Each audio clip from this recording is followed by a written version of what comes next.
Milestone ট্র্যাজেডিতে আহত আরও এক শিশুর মৃত্যু। বার্ন ইনস্টিটিউটে চিকিৎসাধীন ছিল সাহিল। এ নিয়ে মৃতের সংখ্যা বেড়ে দাঁড়ালো 34-এ।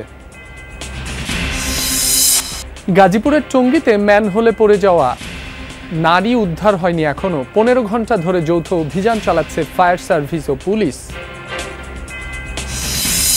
ভোটের অনুপাতে উচ্চকক্ষ চায় এনসিপি, জামালপুরে বললেন নাহিদ ইসলাম। এ বিষয়ে ঐকমত্য না হলে জুলাই সনদে স্বাক্ষরের বিষয়ে চিন্তা করবে দল। উচ্চকক্ষ আমাদের ক্ষমতার ভারসাম্য এবং জবাবদিহিতার জন্য অত্যন্ত গুরুত্বপূর্ণ। সে বিষয়ে এখনো ঐক্যমত আসেনি। সে বিষয়ে ঐক্যমত না আসলে জুলাই সনদ স্বাক্ষরিত হবে কিনা সেটা নিয়ে আমাদের সন্দেহ আছে।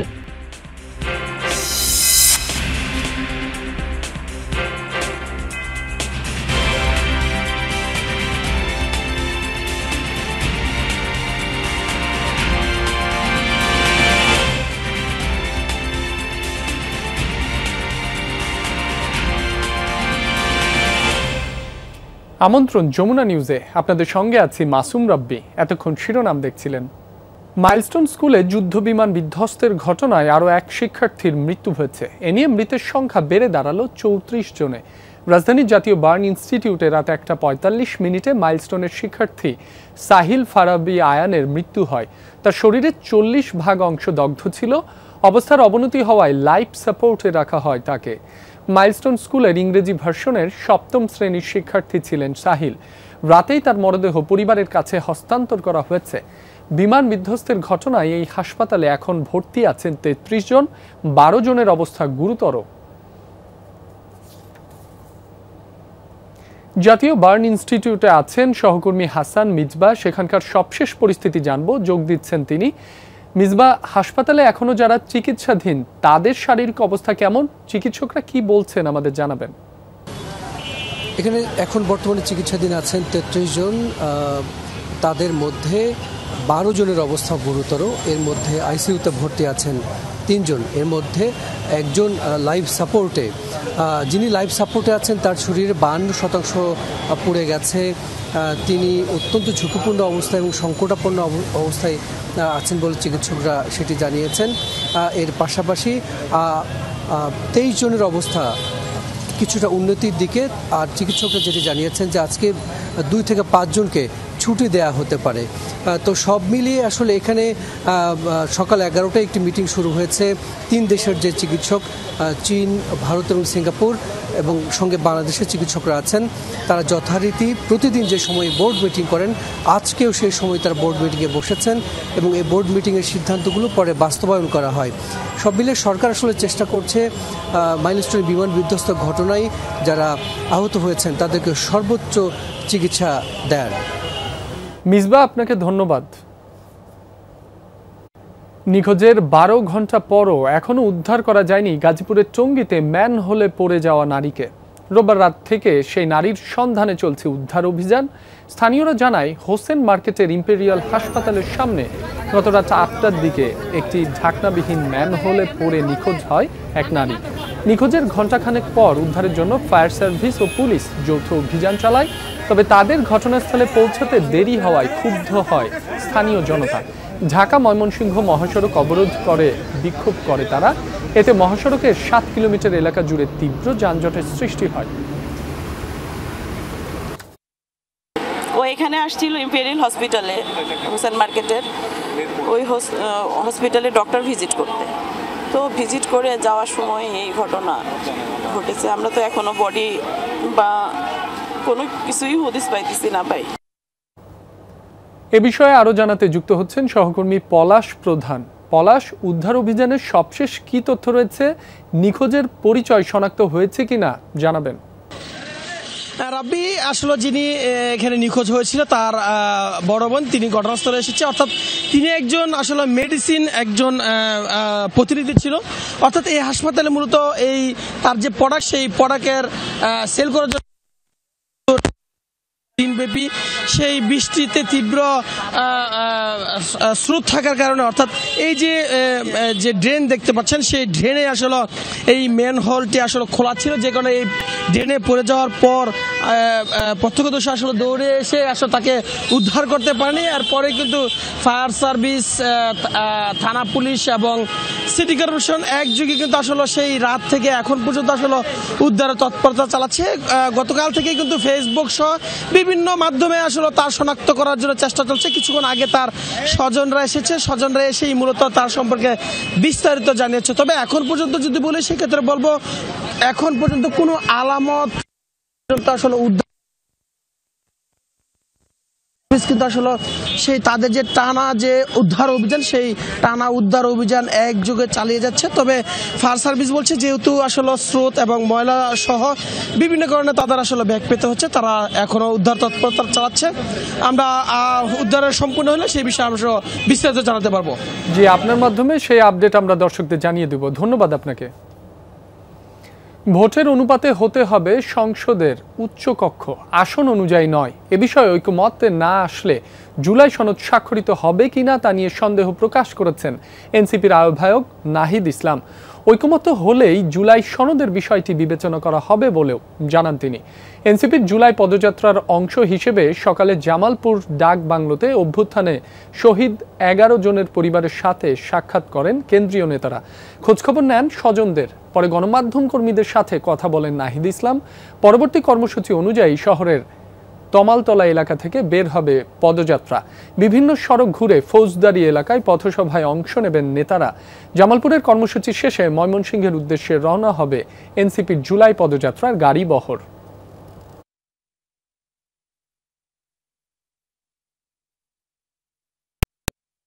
উচ্চকক্ষটা ভোটের অনুপাতে হতে হবে, পিআর অনুসারে হতে হবে, এটা আসনের অনুসারে হওয়া যাবে না। ফলে উচ্চকক্ষ আমাদের ক্ষমতার ভারসাম্য এবং জবাবদিহিতার জন্য অত্যন্ত গুরুত্বপূর্ণ। সে বিষয়ে এখনো ঐক্যমত আসেনি। সে বিষয়ে ঐক্যমত না আসলে এই জুলাই সনদ স্বাক্ষরিত হবে কিনা সেটা নিয়ে আমাদের সন্দেহ আছে। আমাদের জায়গা থেকে আমরা বলেছি যে এই বিষয়ে ঐক্যমত আসার পরে আমরা জুলাই সনদের বিষয়টা বিবেচনা করব। জামালপুর ডাকবাংলোতে অভ্যুত্থানের 11 শহীদ পরিবারের সাথে সাক্ষাৎ করেছেন জাতীয় নাগরিক পার্টির নেতারা। এ বিষয়ে আরো বিস্তারিত জানবো। যুক্ত হচ্ছেন সহকর্মী সাগর ফরাজি। সাগর, জামালপুরে এনসিপির আজ আর কি কর্মসূচি আছে আমাদের জানাবেন। দেখুন, জুলাইয়ের দেশ গড়তে কিন্তু 28তম দিন আজকে চলছে। এই দিনে জামালপুরে অবস্থান করছেন এনসিপির কেন্দ্রীয় নেতারা। আমরা গতকাল রাত থেকে তাদের সাথে রয়েছি।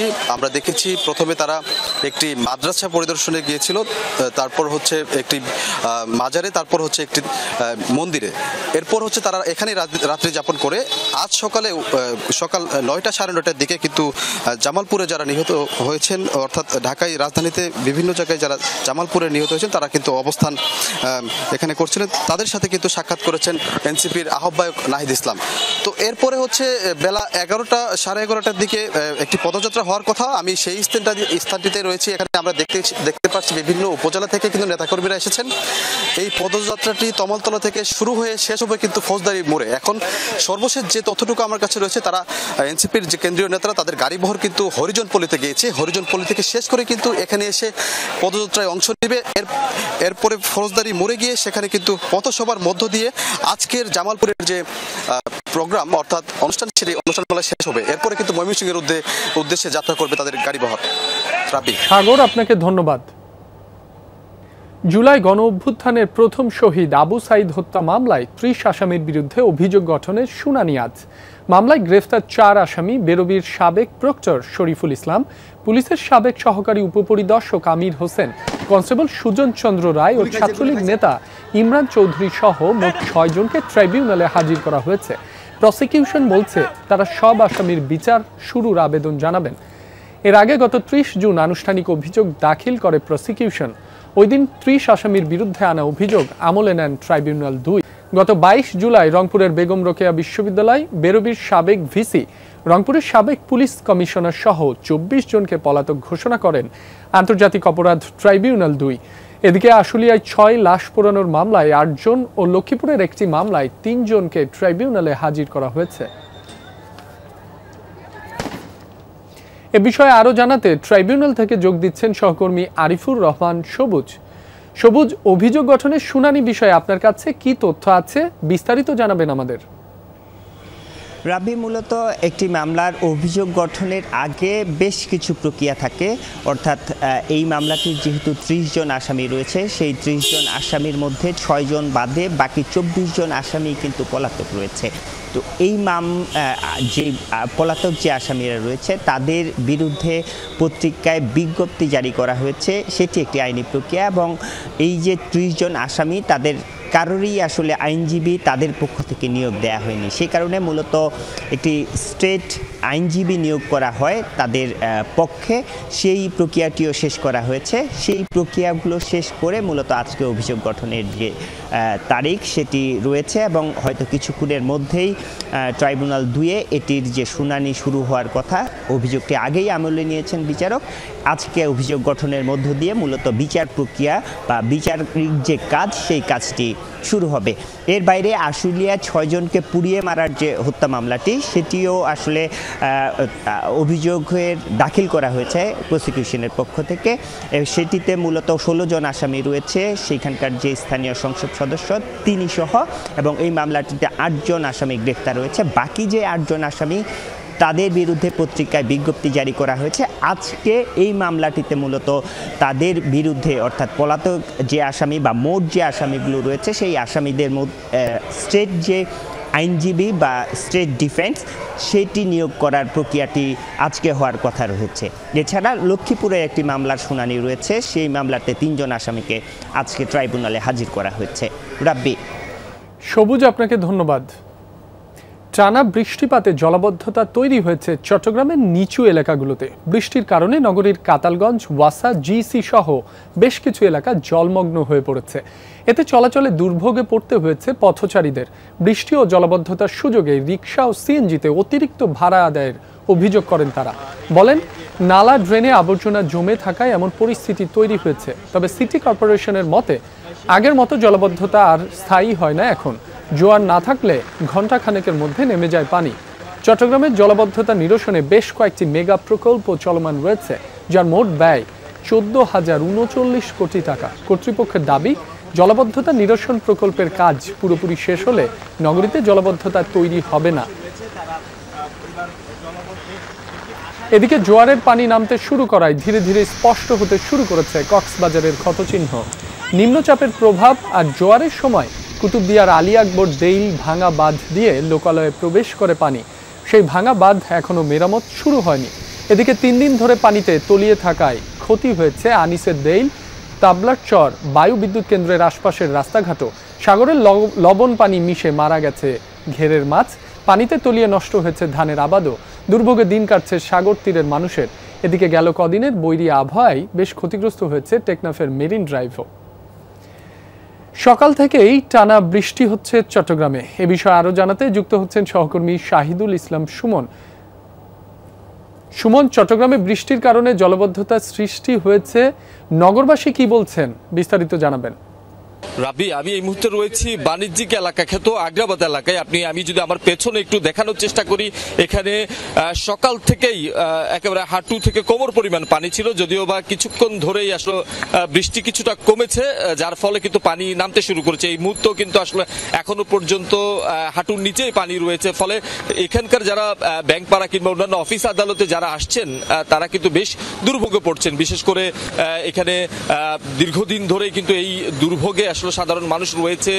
জোয়ার কিংবা সামান্য বৃষ্টি হলে এখানে জলাবদ্ধতা তৈরি হয়। শুধু আগ্রাবাদ এলাকা নয়, আমরা জিসি, ওয়াসা, কাপাসগোলা, কাতালগঞ্জ, মুরাদপুর এলাকা ঘুরেছিলাম, সেখানেও কিন্তু আমরা দেখেছি জলাবদ্ধতা তৈরি হয়েছে। সিটি কর্পোরেশন আসলে বলছে যে চলমান যে ব্রেঘা প্রকল্পের কাজ চলমান রয়েছে, যেটি জলাবদ্ধতা নিরসনের, সেটি আসলে পুরোপুরি কাজ শেষ না হলে কিন্তু এই যে দুর্ভোগ, সেই দুর্ভোগ থেকে সাধারণ মানুষ মুক্তি পাবে না।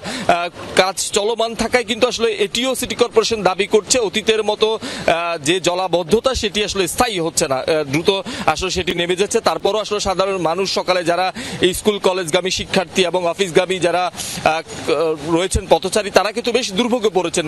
অনেক সময় কিন্তু আসলে এই জলাবদ্ধতার কারণে কিন্তু পরিবহন সংকট দেখা যায় এবং সেক্ষেত্রে কিন্তু সিএনজি এবং যেসব রিক্সা রয়েছে সেগুলো কিন্তু অতিরিক্ত ভাড়া আদায়েরও আসলে অভিযোগ সাধারণ মানুষ করছেন। আবহাওয়া অফিসের সাথে আমরা কথা বলেছিলাম, তারা আসলে বলছেন যে সকাল 9টা পর্যন্ত গত 24 ঘন্টায় 56.06 মিলিমিটার বৃষ্টিপাত তারা রেকর্ড করেছে এবং এই বৃষ্টিপাত আরো 2-3 দিন অব্যাহত থাকবে। তবে অতীতের মতো আসলে গত 2-1 দিন এবং আজকে যে পরিমাণ বৃষ্টিপাত হয়েছে সেটি থেকে আসলে কিছুটা কমে আসবে। যদিও বা কোনো নিম্নচাপ নেই তারা আসলে বলছেন, তারপরও আসলে মৌসুমী বায়ুর প্রভাবেই কিন্তু আসলে এই যে বৃষ্টিপাত সেটির কারণেই আসলে এই ধরনের পরিস্থিতি তৈরি হচ্ছে। একই সাথে আপনি জানেন রাব্বি, চট্টগ্রাম কিন্তু আসলে পাহাড়ি এলাকা, সেক্ষেত্রে কিন্তু পাহাড় ধসের একটা আশঙ্কা রয়েছে। আমরা গত কয়েকদিন ধরে কিন্তু জেলা প্রশাসনের পক্ষ থেকে পাহাড়ে যারা অবৈধভাবে ঝুঁকি নিয়ে বসবাস করছেন তাদেরকে কিন্তু সরে যেতে মাইকিং করতে আমরা দেখছি এবং আপনি দেখছেন এখানে যেসব যানবাহনগুলো আসলে পানির মধ্যে চলাচল করে সেগুলো কিন্তু অনেক ক্ষেত্রে গিয়ে তারা কিন্তু আসলে বিকল হয়ে যাওয়ার অবস্থা। আমরা একটু আসলে কথা বলার চেষ্টা করব। একজন, আপনার গাড়ি আসলে চলছে না কেন? কোথায় গাড়ি চালাচ্ছি তো। আচ্ছা, পানির কারণে আসলে? পানির কারণে আস্তে আস্তে যাচ্ছি। পানির কারণে সমস্যা আছে, অবশ্যই সমস্যা আছে। না কি সমস্যা হয় বলেন তো? পানিতে গাড়ি নষ্ট হয়ে যায়, বিভিন্ন তাড়াতাড়ি পানি লাগলে আস্তে আস্তে টানতে হাঁটিয়ে করে যাইতে হয় আর কি। আসলে শুনছেন এখানকার যারা চালকরা রয়েছেন তারা আসলে বলছেন যে পানি যখন বেশি হয়ে যায় তখন তাদের ইঞ্জিনে পানি ঢুকে যায়, অনেক ক্ষেত্রে কিন্তু তাদের যে গাড়ি সেটি আসলে বিকল হয়ে যায় কারণ পানির মধ্যেই। সেক্ষেত্রে কিন্তু আমরা দেখছি যখন মূল সড়কে এই ধরনের যানবাহনগুলো বিকল হয়ে পড়ে থাকে তখন কিন্তু যানজটেরও সৃষ্টি হয়। সব মিলিয়ে সকাল থেকে যারা বেরিয়েছেন তারা কিন্তু বেশ দুর্ভোগে পড়েছেন, বিশেষ করে মূল সড়কগুলোতে যেখানে পানি জমেছে সেখানে কিন্তু দীর্ঘ যানজটের সৃষ্টি হয়েছে এবং সেখানে তীব্র যানজটের কারণে এবং পানির কারণে কিন্তু সাধারণ মানুষকে বেশ বেগ পোহাতে হচ্ছে আমরা দেখছি। রাব্বি, সুমন আপনাকে ধন্যবাদ। চলতি বছরের প্রথম 3 মাসে ডোপ টেস্ট করাতে আসা 1300 জন গাড়ি চালকের দেহে মিলেছে মাদকের উপস্থিতি। Agargaon national institute of laboratory থেকে মিলেছে এই তথ্য। ডোপ টেস্টে মাদকের উপস্থিতি ধরা পড়া ঠেকাতে নানা প্রতারণার আশ্রয় নেন চালকরা। চিকিৎসকরা বলছেন চালকদের ডোপ টেস্টে জালিয়াতি হলে সড়ক দুর্ঘটনার ঝুঁকি বাড়বে।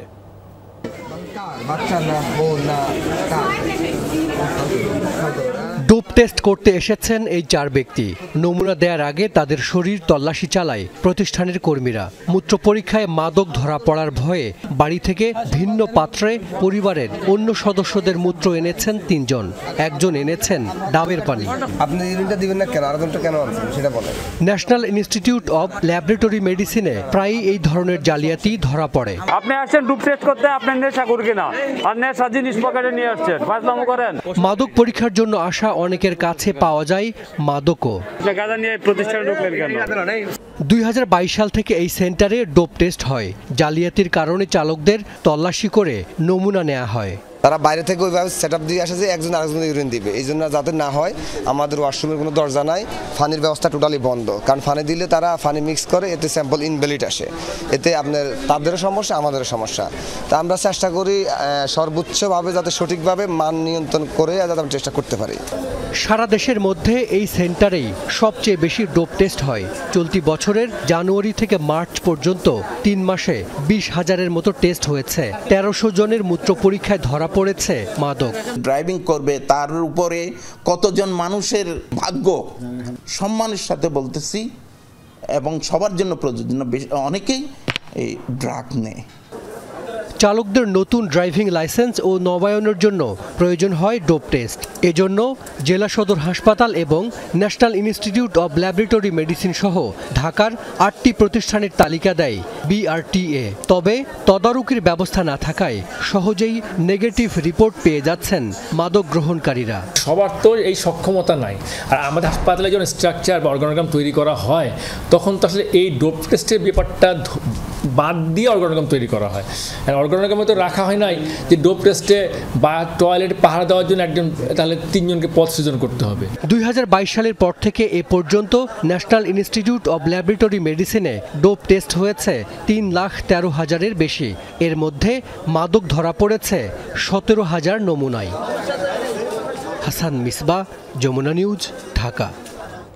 অবরোধ, ধ্বংসযজ্ঞ আর গাজাবাসীর দুর্ভিক্ষের মধ্যে যে কোনো কথাই অর্থহীন। অবিলম্বে গাজায় খাবার ওষুধ পৌঁছে দেয়াই হতে পারে আলোচনা চালিয়ে যাওয়ার একমাত্র উপায়, এমন মন্তব্য করেছেন হামাসের প্রধান খলিল আল হায়া। মুসলিম দেশগুলোর প্রতি ইসরায়েলকে বয়কটের আহ্বান জানান তিনি। আরব দেশ ও ইসলামিক জাতিগুলোর প্রতি আহ্বান জানায় ইহুদি সাম্রাজ্যের সাথে সব ধরনের রাজনৈতিক, কূটনৈতিক ও বাণিজ্যিক সম্পর্ক ছিন্ন করুন। গাজায় যা হচ্ছে তার বিরুদ্ধে ক্ষোভ প্রকাশ করুন। বিশেষ করে প্রতিবেশীদের প্রতি আমার আহ্বান, জল ও স্থলপথে ফিলিস্তিনের দিকে মার্চ করুন। ইহুদি সাম্রাজ্যবাদীদের দূতাবাস ঘিরে রাখুন, পর্যটন বয়কট করুন। জার্মানিতে ট্রেন লাইনচ্যুত হয়ে নিহত হয়েছে কমপক্ষে ৩ জন, আহত হয়েছে অর্ধশতাধিক যাত্রী। রোববার দেশটির দক্ষিণ পশ্চিমাঞ্চলীয় শহর রিডলিংগেনে হয়েছে এই ঘটনা। স্থানীয় পুলিশ জানিয়েছে যাত্রীবাহী ট্রেনটি 2টি বগি লাইনচ্যুত হয়। সে সময় প্রায় 100 যাত্রী ট্রেনে ছিল। দুর্ঘটনার খবর পেয়ে দ্রুত অভিযানে যোগ দেয় শতাধিক উদ্ধারকর্মী। আহত অবস্থায় হাসপাতালে নেওয়া হয়েছে 50 জনকে।